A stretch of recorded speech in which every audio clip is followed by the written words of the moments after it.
Thank you for coming. There's like 400 things. Can you hear me decently? Thank you for coming. There are so many things going on tonight, so the fact that you chose this means a lot. I'll read some poems from 5 minutes for you. I've done a few readings around the city here, and I will try to read. There are some things I have to read from the book, but then I'm going to try and read some other ones that I haven't. I'll begin with something that's untitled, and it begins before the book begins, as it were. Yesterday, the yesterday I thought it was, thought otherwise, and turned into tomorrow. But not today. That would have been unbearable.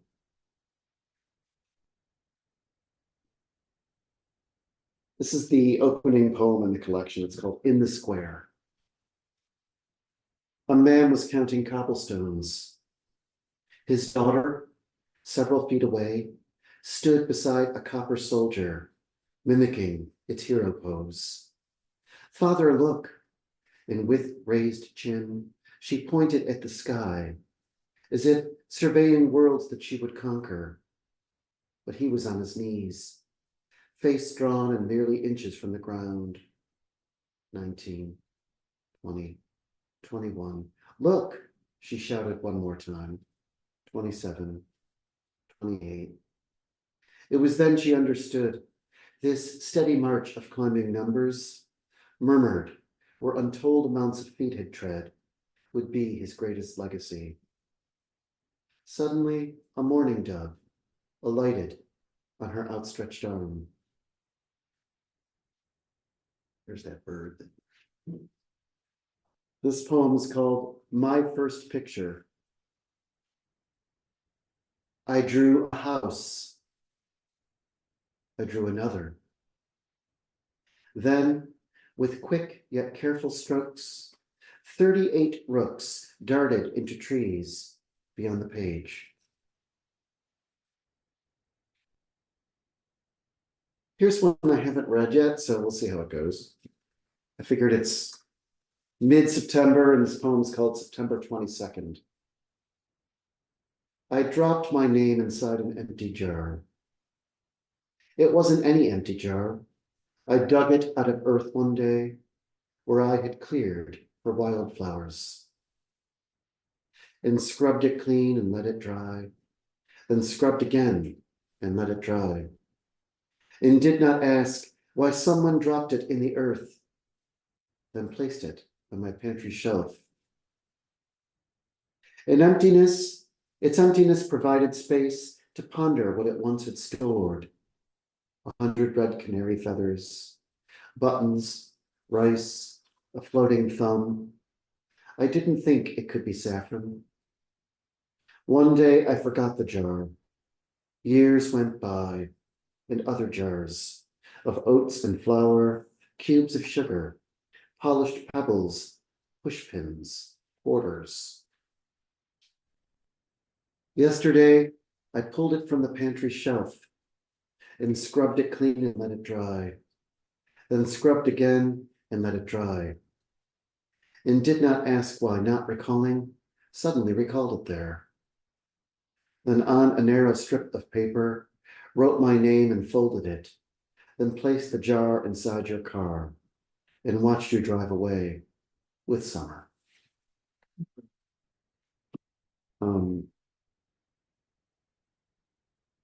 It's a book, I'll admit, it's a strange book. It's a strange book, got a lot of weird stuff in it. But a lot of the weird stuff comes from just looking at things in the world and not commenting on them. And sometimes that is the root of strangeness. We tend to alleviate strangeness in the world by commenting on it. This one's called Pull Toys. You could say I am obsessed with placing them on shelves, on desks, with locking them in case displays. I watch and wait. I watch and wait. A spotted hare regards the stars. Its tufted rear abuts a book on semicolons.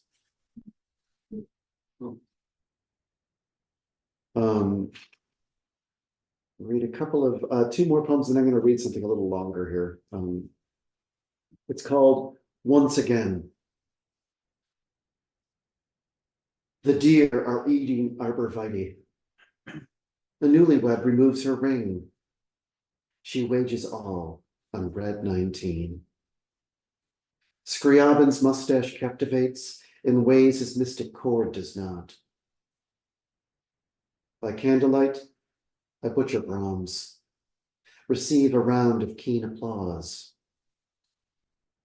An old hag stitches reap as rape and hangs the proverb in her foyer. Once again, some sage insists we climb a mountain to reach God. But God is busy in the valley, bagging all the fallen apples.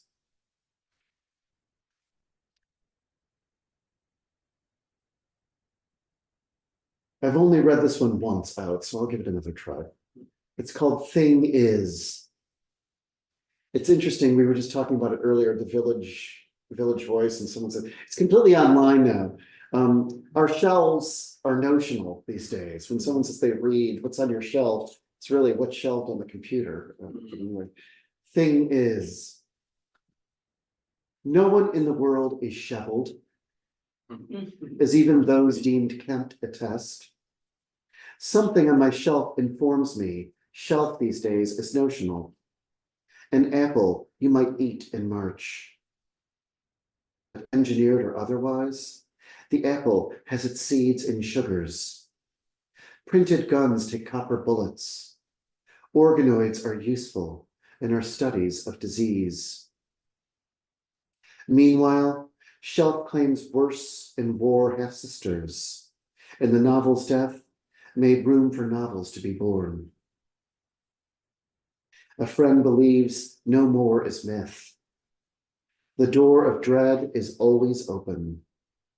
Maybe she is right. Though there are halls we wander through. Cartography is one of them.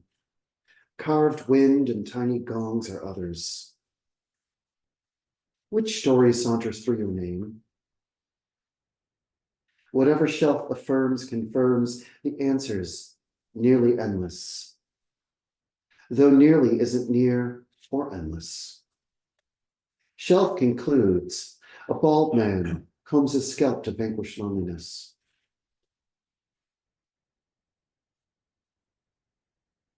I'll kind of back engineer this for you and tell you that was something I wrote based on internet history and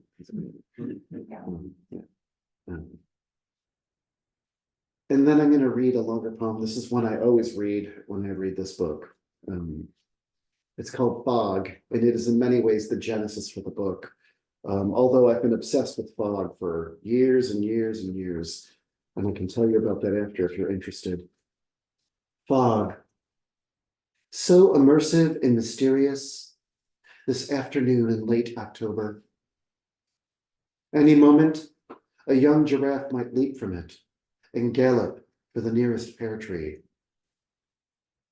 And when the giraffe lowers its neck to the topmost branch, I shall think of Mother pouring water from a kettle older than me into a cup older than she. A task she still does well as rising steam surrounds her. A dream. Aaron, whom I haven't held in years, was living in some dingy basement, lit by harsh fluorescent bulbs. Still poor and sad, still beautiful. A life spent writing the life of Brahms. He didn't ask, but wanted me to tuck him in a drawer among his folded shirts. I watched him while he fell asleep. The thing no one ever says about fog is that it has its own language. Enter it and be immersed within its rigorous, elusive grammars. In fog, we observe what it means to not be able to observe. The space between articulation and unknowing is the fluency of fog. Another word I'm reaching for is doubt. Some say a source of great distress, But can it not as well erect a palace of the possible? I pad from room to room, hoping this opacity will last a little longer, because once it lifts, the hedgerows and houses will be nothing more than what they are. Mother isn't getting better. Soon, preparing tea will seem as strange as folding former lovers with their shirt inside a dresser drawer. Any moment, the dashing Brahms of 1853 may step forward with the score of his third piano sonata tucked beneath one arm. Remoteness has its own attractions. 3 years after we first kissed, I knew Aaron was devoted to a ghost. Whatever you imagine, 15 steps from where you stand, you imagine because in that moment you are prone. It sounds subjective, and it is. But should you move, and move you must, every inclination bows to chance. Partial fog's one kind of fog, inside the encyclopedia of fog. Any moment, my mother's fog might lift. If so, I'll tell her what transpired while she was eating pears with Brahms. Then nothing will amaze her, more than learning it's October. I think you can guess through that part of the genesis for this was that my mother is in the early stages of dementia, and that was the knowledge of that was I had chaired the department for 5 years, and the last day of being a chair, I was like, yes. And they threw a party for me, and I went out. We had drinks, bad drinks. The place didn't have to make drinks, but we went out and had drinks. And then I was like, oh yes. And the next morning I wake up and I said, freedom. And then I found out the tests had revealed she has dementia. So there was a kind of enormous heaviness that set in that was unexpectedly alleviated when I began teaching again in the fall. And that's when the poems began to pour out. So that's where you're getting September and October coming in this. Some of the poems do not have that kind of weight attached to them. This one is called Draft. I am troubled by a covered wagon. Huge contrivance, unhitched in a field of heather. Committees in my head explore the ways and means of its removal. It's all kinds of weird stuff in there.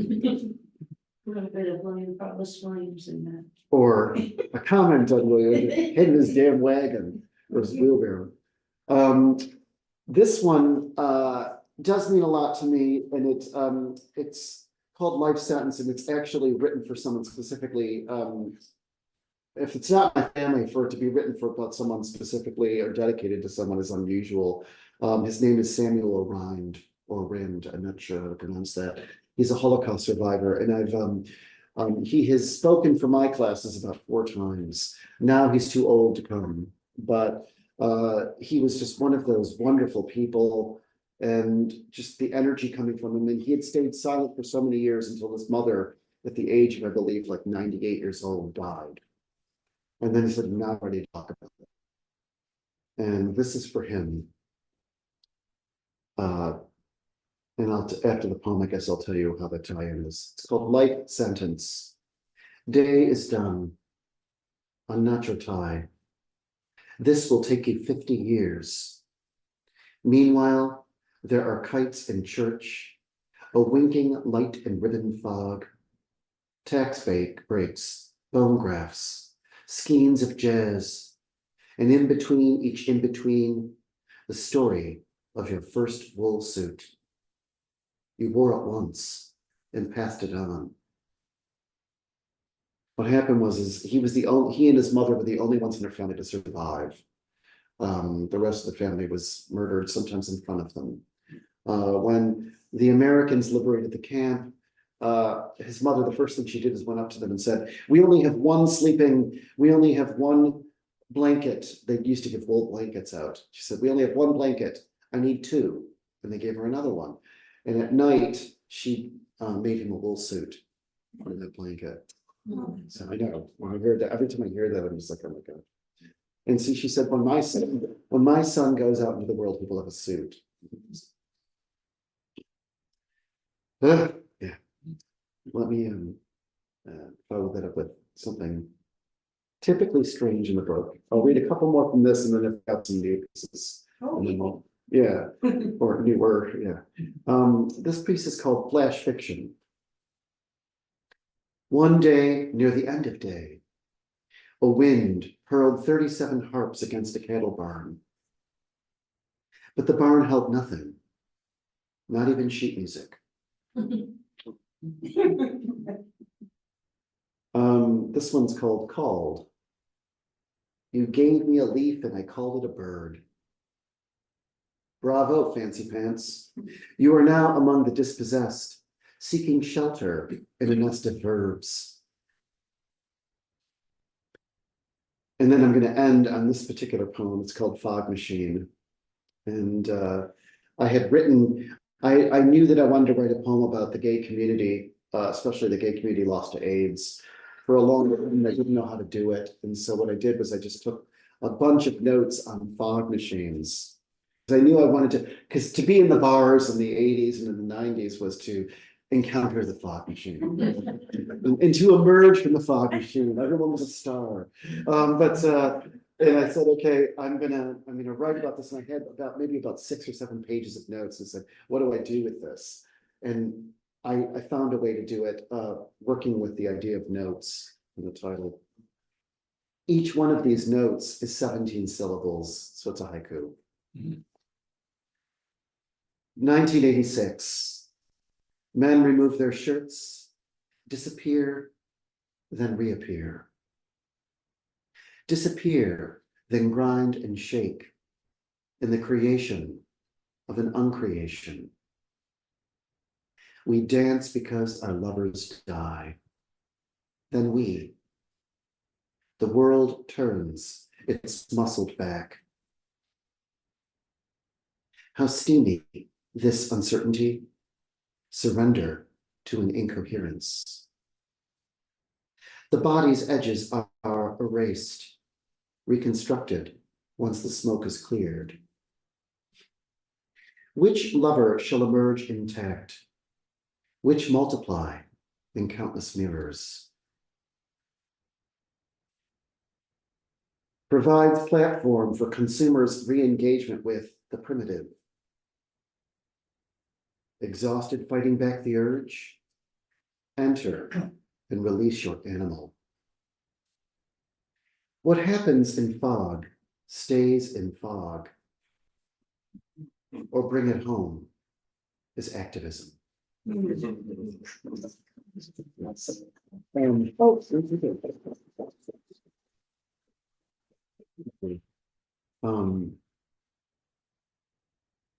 Couple of untitled poems. I don't even know if they'll ever have a title. That I wanted to work with you. I teach creative writing, and I always say to my students, I'll do the work along with you. And then that leads to some really bad work, right? And so the things that I like, the work that I think has promise, I take it home and then try to work in. And so this is something I hope that has promise. Today in Beijing, a man was wearing an electric blue sweatshirt.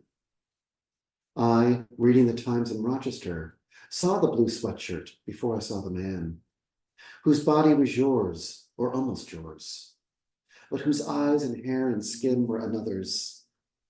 Where did he get it? Your favorite blue sweatshirt. Still, I believe it was one of a kind. The sweatshirt you wore through fevers, through chemo, the sweatshirt of suffering, laughter, and gall, the sweatshirt that wrapped you in welcoming whispers, the sweatshirt of persistence, of dreams. I will survive this turn, you said to yourself.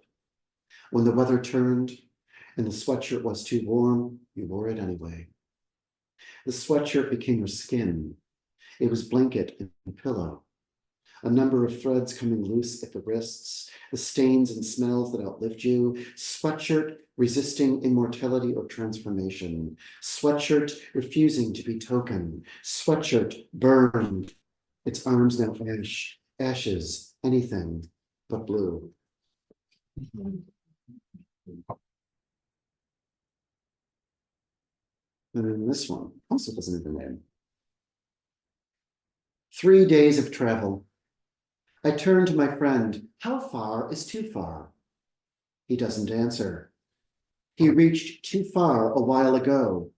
But that's the thing about distance. It cannot be defined independent of time and space. Though neither time or space cares about near or far, and laughs whenever one adds two. I am thinking for the both of us. We have come too far to stay silent. When you say too far a number of times, how many times I do not know, it will sound a little strange. It will begin to reshape itself as bird with golden purple fur. It will climb the spine of a tower made from wind and sand. We have come too far to be too far. We are sea serpents eating our own tails. Flakes of far are falling in the blizzards of our boredom. Oh, my ridiculous creature, all this time I thought I wanted to be close to you. They thought it was funny.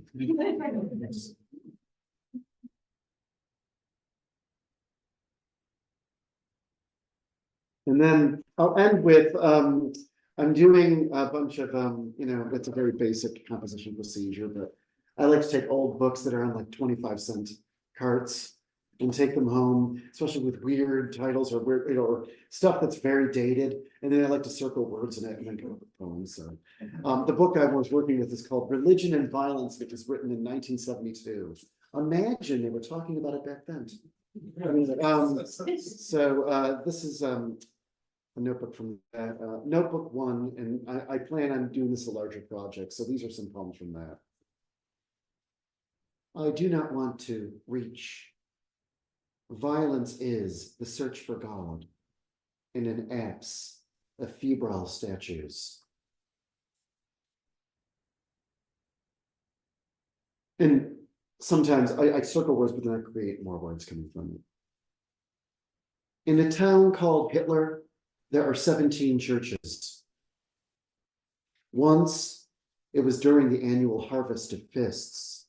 A man who bore the name of his town boarded a train to arrive at himself. Then and there, he became an ism.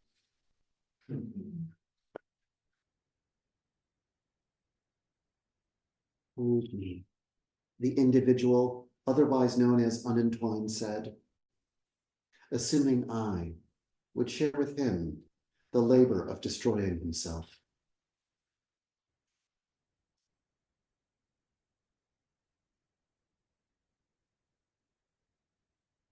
They deemed your comb a luxury, not, quote, key witness in a trial of the public's trust. Meanwhile, crow persisted to crow, however long the courts allowed.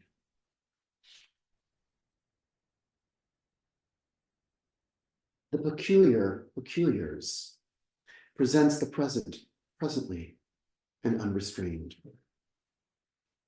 Will you read that again, please? Yep. The peculiars presents the present, presently, and unrestrained. I know some of these are so dense that they have to be kind of read.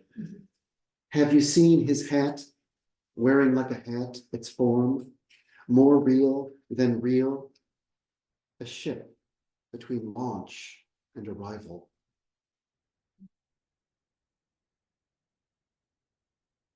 I've got 2 more here. 2 things struck me as potentially significant. The newsfeed decrying a universal crisis in numbers, and my father's trusted ship, unable to cut the ocean ice in summer. And this is the last one. I found myself unwilling to believe that I was wrong. Life as I had lived it rafted me where currents went. In each and every port a banner, bearing an unbearable name. Thank you.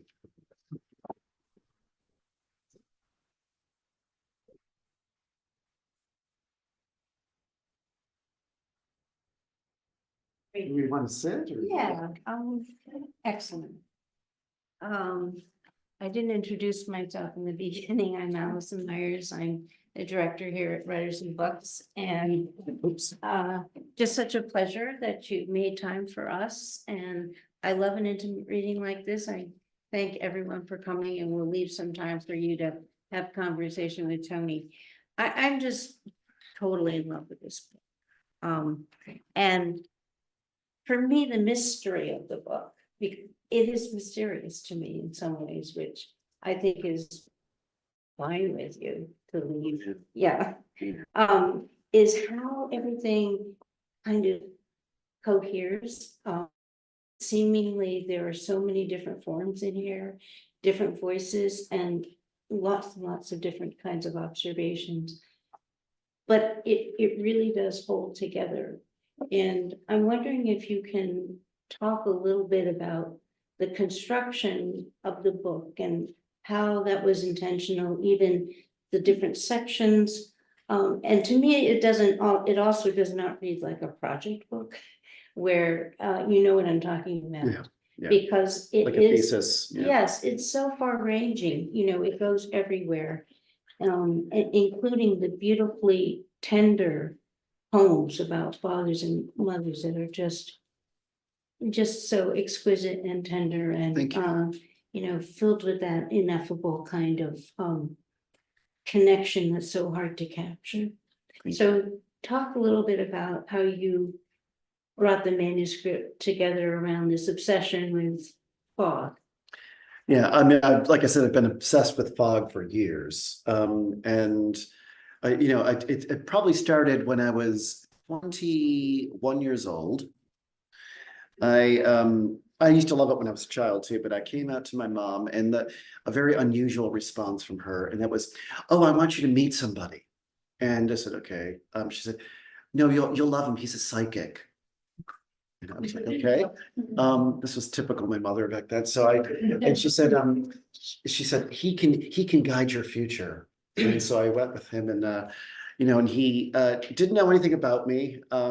Took my hands and said, "Oh, you're a Scorpio." Now I don't know how he got that. Who knows? But this is before the internet, but maybe he looked it up. I don't know. But he did say, when he gave the reading, the structure of the reading was, he said, "I see you in fog, and I see you moving through the fog, and you're eventually going to lead yourself out of the fog into clarity." And I just thought that was such an interesting metaphor. And I kept thinking to myself, am I out of the fog yet, all these years later? And then the question was, do I want to be out of the fog? And the answer is yes, no. Yeah. I mean, and I think that's the answer of the book. Yeah. Is that fog is a source of great distress because it could be uncertainty, ambiguity, which all of us hate, but then the uncertainty and ambiguity is wonderful as well. So that wonderful tension between the possible and the anxiety of the unknown. And I think that tension is what kind of is this through, and I don't want to say motif, but it's an experience. absolutely. That I have in the book.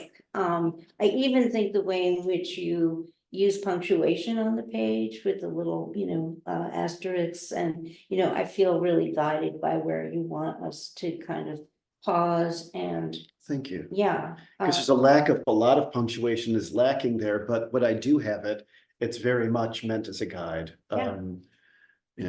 I studied music a lot. I mean, I was a pianist growing up, and so sheet music is of enormous importance to me. And the idea of having the directions in the sheet music, but then also in adding instructions in the sheet music. And then I can also hear it when you read. I really can pick up your meter and your near rhymes, and I'm not sure when I'm reading it on the page. So it's a delight to actually hear you voice the poems. Thanks. I figured there was a lot going on about I think the word is synesthesia. Do I have that right? Where there's this conflation of the senses, like Synesthesia. Synesthesia. Thank you for correcting me. And that sort of was hinted at, I think, in the book is so sensual in that way. All of our senses, and I feel like we're moving through them in new ways as you kind of invent these experiences. I'm being kind of inarticulate, but I just feel Oh, I like don't think so. I'm I think so surprised by some of your choices, and I know some folks have compared your work to Wallace Stevens, but does it surprise you to hear me say, I think of Jean Valentine when I'm reading these? not for this book. It doesn't Yeah. surprise me with this book. And it's so funny because my relationship to Jean Valentine is the poetry of Jean Valentine is so love it, hate it. It's Yeah. just like it depends on what it is. Like I'll look at it. It's no poet has done that to me so much as Jean Valentine, where I'll read a book and I'm like, oh yes. And then I'm like, what the hell is this? And then I'll read, so it's a really an interesting comment. Yeah. And I think it's a good sign. And she was like you, would venture into experimentation and be fine with it, and it would be right up against something else. Like you'll have some poems in here that are just like, gorgeous lyrics, and then you move us into something else completely. I was looking at what you quoted from here, or even read from page 18, the thing no one ever says about fog is that it has its own language, enter and be immersed within its rigorous, elusive grammars. And then you go on about the articulation and knowing is the fluency of fog. So I'm wondering if that is really kind of your ars poetica. It could be. I mean, for me, the idea and also the form of it, these are notes. Yeah. And to me, I wanted the note to be sufficient as poetry in this book. I'm obsessed with notes, and I love reading people's diaries or journals. They're often far more interesting than the work. I love, I'm reading Nathaniel Hawthorne's North American notebooks. And it's just a whole bunch of ideas for stories. And they're so much more interesting than the stories. Yeah. I mean, as much as I like the stories, they're just great. I'm like, oh, and it just, or I love when people write digestive novels that are like, like 3 sentences long. I'm like, well, that's the novel. Great. Give me another novel. So I'm obsessed with that. So there's some of that, but I think the idea of what that passage mentions is definitely something that's in ars poetica for me. I mean, I once had a student, we were doing perhaps my favorite poet of all time, and that's Yanis Ritsos. Oh, yes. And the students were loving it, but we were talking about how it's so deliberately ambiguous because he could have been the penalties for saying something more clearly or directly were enormous when you're under house arrest or even in prison. So it's obliquely, he's getting at a lot of things. We're talking about this one student got really upset. He's like, this is not poetry. When I was in high school, my teacher told me what a poem meant. You blew his world apart. And his friend was just looking at him, rolling his eyes, but he was really angry and would not let go of it. And I was like, that's fine. I get it. Yeah. I've never been interested in poems that are, I got really lucky. Joan Larkin just reviewed the book, which I felt, it's like, oh my God, I can't believe Joan Larkin reviewed this book. But she did, and she said there are no ads for the emotions in here. Okay. I love and I was like, that's perfect. kind of, Yeah, in fact, I felt like everything that I was reading on the back resonated with me, that there was very little I didn't relate with. But I think the thing that I want to just mention is the beautiful tenderness. I think there's just, and you don't always get that, in collections of poems, and I love that. I feel so moved and inspired, and your treatment of time, which is both mysterious and also very distressing and finite, and these treatments of different lives, and all through that, like these minute observations of the world around us. And as you say, you're just noting them. It's a little bit Buddhistic. It's like note, note. But it all adds up into something very, I think, very deep. I tend to drag myself pretty badly, and I think a lot of artists do that. And I think a lot of good artists do that. I think a lot of bad ones are narcissists, but I tend to drag myself a lot and get really hard on myself about not having enough patience, not having enough, and but then what happens is after a book is done, I realize how much discipline went into it, but that the discipline takes so many different forms, and the kind of Buddhist thing that you're talking about, whether it's Buddhism or not, I agree with you. That's the kind of thing, and it was informed by how I read and what I do, and my sister by choice, Gina, is in the group here, and she'll tell you, when the pandemic started, we just decided, let's start walking like 6 to 10 miles a day. Just like, I mean, just like, and so that's what we did. And she did it, we did it together occasionally, but then we more often did it alone. And what that does to the mind, in wonderful ways, but then you wind up confronting like that when you let yourself do that, and you wind up confronting a number of things that are harsh, but then they pass through you, and it's kind of I like the fact that you invite us into your brain and how your brain works, and that's how I feel I get this tour of Tony's brain, or the poet's brain, and you're very generous about that, and I love your love of words. Your exploration of words, and then you play with them, but I feel again, it's an invitation to the reader to just kind of let go and explore. And you also kind of led me into certain research that I wanted to do. Like I actually have to admit, I didn't know about this composer you referenced earlier. And then I thought, oh, how perfect, when I started reading about it. This mystic chord is wonderful. But then if you look at his mustache, you're like, who's caring about the mystic chord anymore?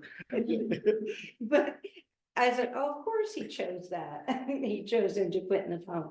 If you listen to the later Scriabin too, it could be like the latter sonatas. They could be a soundtrack for the really? book. I mean, when you think about it, it's like well, now I'm going to go listen, of course. From sonata, I think 6 onward. I think especially like especially 7, 9, and 10. They're just like, they could just be.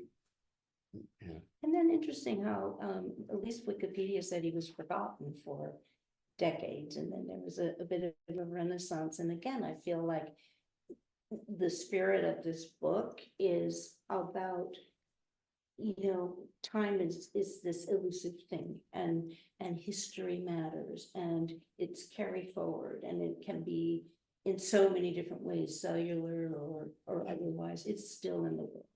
It's the book came out through an enormous amount of pressure. I said earlier that I was chairing the department for 5 years. I couldn't write a poem. It sucked everything out. It's a terrible job, and I always tell people don't ever do it again. And now Jay's laughing because I'm doing it for one more semester because someone got sick and they asked me to do it for a semester. But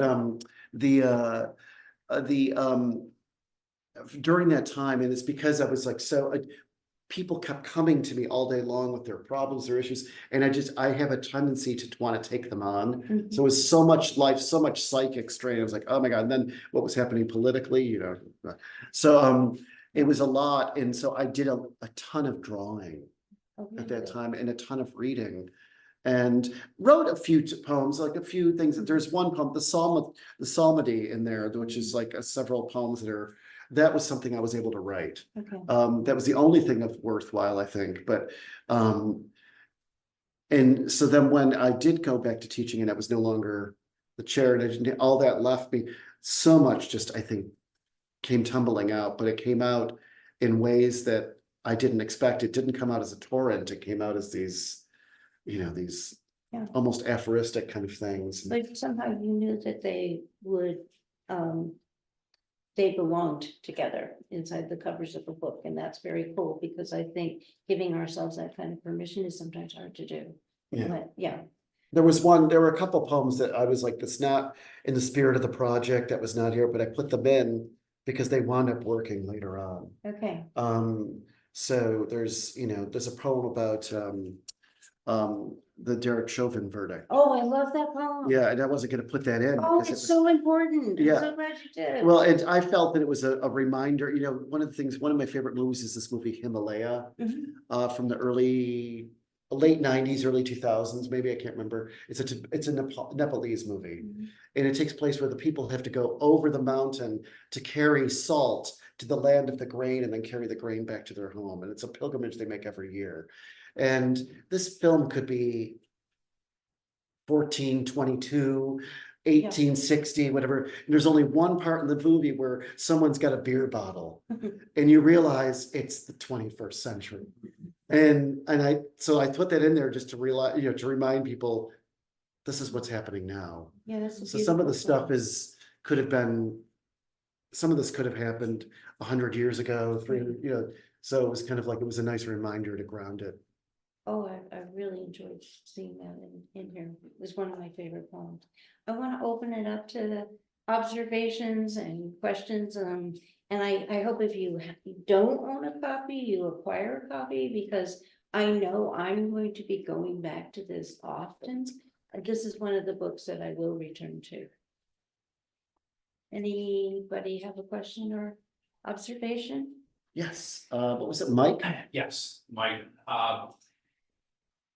Obviously, the title is the book, and you've touched on it. I don't know if I'm repeating something you've already gone over, but you talked about how fog was with the psychic that your mother brought you to and all that. But I live out in the country and from the country and everything else, so fog is very much a presence out there. And it is an interesting space when you're in fog. So I was just wondering, what does fog mean to you in terms of its impact, not just on relationships, but just what does fog mean to you?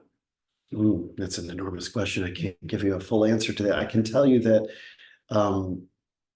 it's always a thrilling experience for me to walk through it. But part of the thrill is the uncertainty. It's like, are you going to step, especially if it's really thick, are you going to wind up stepping in front of something that's going to, some piece of hulking metal or something, you're on. But it's, for me, it's I love that kind of freedom that comes also from being kind of cloaked, but then coming out of it. It's a beautiful, I love fog. I've traveled to places in the world specifically for fog. And every time I go there, there's no fog. I went to Newfoundland a few years back for 2 weeks because I was like, oh, this is the home of fog. It's great. Got there and it was 85 degrees, 80 to 85 degrees. They were having an unusual heat wave and it was sunny the entire time. And everyone was telling me, you're so lucky. Yeah, and it happened in Scotland, it happened in Ireland. Yeah, Ireland, all the places I went where it was just sun drenched. So yeah, I don't think I answered your question. No, you're definitely so fog is a space. Yeah, it's a liminal space. Into, and the senses do not act the same way in clear air versus foggy air. I mean, there's a closeness to the sound of it. Yeah. And it's also tends to be centered in the seasons of change. It's the spring and a fall thing. It's not, you don't tend to get fog midsummer. Nope. You don't get it. You definitely don't get it midwinter. And so it plays into a lot of things that you're talking about. Is things are change, but it's also In between clarity this, you're Yes. saying. yeah, and it's the space that you're passing through. It's the liminal space, which, someone came to me yesterday who had been at the reading in December. It's a colleague in the history, Bill Drumright, actually went to the reading in December, which touched me because I hadn't seen Bill in so long. And he came up to me and goes, I want to talk to you about your book. Now, if you know Bill, that's what he's like. He's like, I'd like to talk to you about your book. I was like, okay. And he just started saying all these things. And I was like, oh my gosh, I should just take this person on tour with me. And then he was saying, it was like what the book meant to him and what fog meant to him. And the idea of the liminal space and that can be threatening, but it's also a gift, the idea. And that's, to me, it's always been that way. You use the word freedom. Yeah. Because it brought to mind the quote that you got about when the body lists, the houses are just houses. Yes. Yes, the possibility that comes from, The house is the possible. Yeah. Oh, thank you. I carry that. I feel like powerful poetry, it changes the way you see the world. And I felt like with this book, that happened very soon after reading it. Like not even spending too much time with it, but I started to notice the fog in the early winter after your December reading, and I feel like I spent a good amount of time with the book, but it was wonderful to hear the poems again tonight, and it's like your poetry is so strong, this book is so strong, so it's so multifaceted, and there's so many things that invite me as a reader and as a writer who reads. Like, for example, the visuals that are so powerful that you're not commenting on, like the images, and then moving on without. I love how you commented on that. Like, you commented on the not commenting. That was brilliant. And then the humor as well. Yeah. So that we have a wonderful conversation, but the tone towards humor that kind of comes at a very light touch and then moves on, not heavy-handed, and I love that in the poem. But also your sense of musicality, the prosody, the palace of possible. So many of the phrases can stay with you. And I was really intrigued what you were talking about with the notes about. I'm wondering if in your process with writing this book, because I'm in this process where I'm doing a lot of notes for poems, notes, ideas, notes, and no poems. And I thought maybe some of these notes can actually be poems. Oh, yeah. Right? So I'm wondering there's such a wonderful, I love the white space. So it's interesting to hear that you were doing a lot of drawing when writing this book or in preparation for writing the book. So I wondered if you could talk a little bit more about the relationship of this book with the notes. Like, did you have some notes in the process that you thought, okay, I'm just going to make these the poems, or was it not quite like that? It wasn't that, but when I did actually take notes for some of these poems, which was interesting. The first version of Fog, which wasn't called Fog, was such a bad poem. It was just a rant.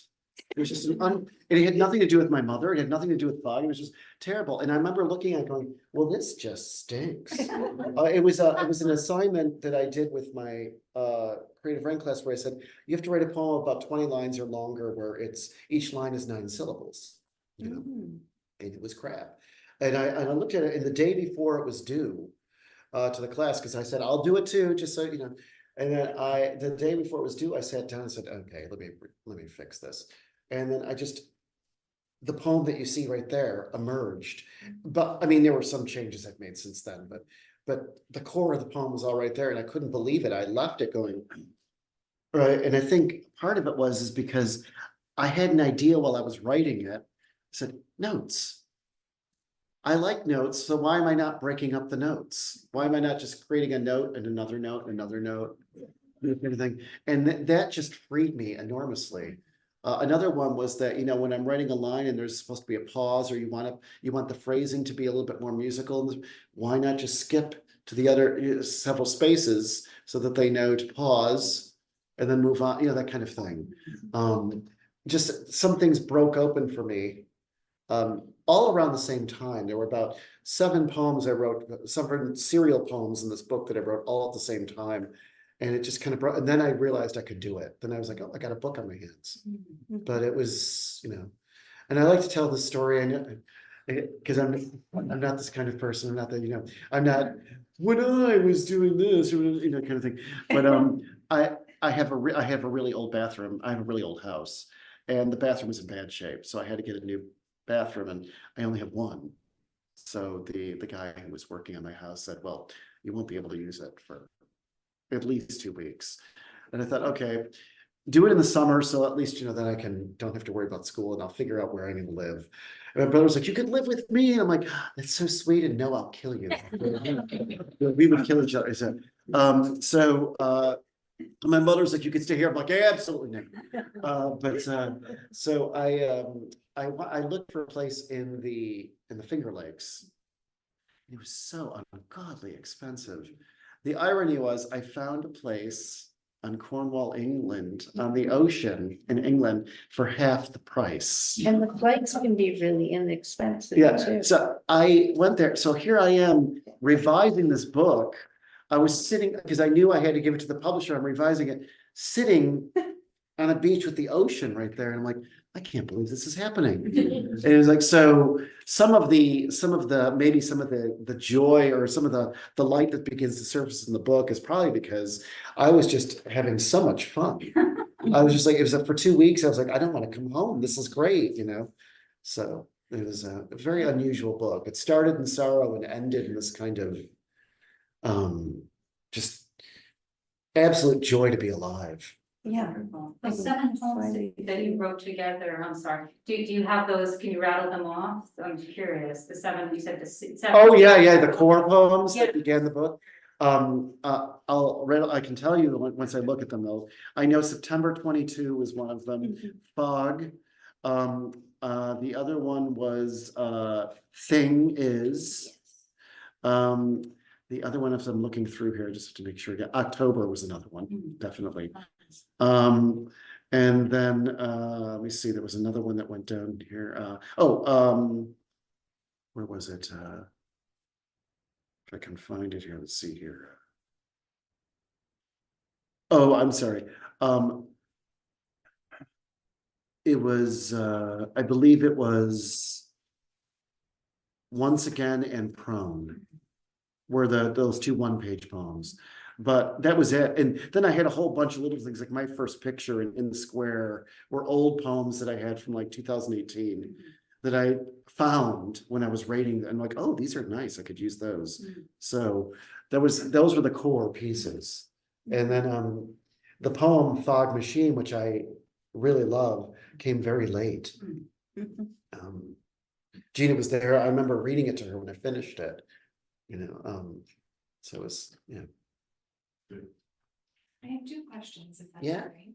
The first one is, do you prefer to write longhand or do you type out your poems? I used to write longhand for everything. I don't do it at all anymore. I've been sucked into that void of. I used to love writing in longhand for notebooks, just like journals and stuff, because there is a real energy that comes from writing longhand that, you know, the blood goes through. But then what I noticed is I was able to get, if I do it on the typewriter, I'm able to just like go nuts really fast. And then, so there's a different thing that can happen because when you're writing with your hand, you go slower. I will say that I've deliberately created some poems in this book I deliberately created with my non-dominant hand, which is my right hand. And so I did, and that's the last poem in the book. It's called what do you call why can't I think of it right now? 9 Detours in Place of an Exit. Because I didn't know how to I didn't want to end the book on, and yes, we have fog, right? I wanted to end it with like, you know, just like, well, let me just throw a bunch of little poems out together that suggest all kinds of other options. Those I wrote with my non-dominant hand. The second question is, there's no right answer, I'm just interested. Do you prefer, when you're reading poetry or reading yours to someone else, do you prefer to read it silently in your head, or do you like to read it aloud? Which one do you think? When I'm writing my poetry? When you're writing, but also if you just found a poetry book and you picked it up. Oh, I always read it by myself first, but then I always have a voice, even when I'm reading it to myself first, there's always a voice going on to see the musicality. Then I test it. If it's my own poem, I test it out a lot. If I'm reading what I like, then I read it aloud, even when I'm at home. My cat must think I'm insane, but I'm just reading to myself. But I mean, I'll do that generally to test out the, to test out the poetics there, the music of it, that kind of thing, get it right. Because I really think it's important to read a poem well, not just read it on the page well, but also to read each word well. You know, I'm obsessed with rhythmic poetry too. I love the Bible. I love the Old Testament, especially. That's some of the stuff that comes out of there, and it's really just, you know, and that stuff. Sometimes it's hard not to read it aloud because you want to. You want to go right up. You know. Have you read Tupac's poetry book? No. I have not. That doesn't. I just haven't read it. You're looking at me. Okay. But I do remember, and he's not Tupac at all, but I do remember that person we shouldn't be talking about anymore.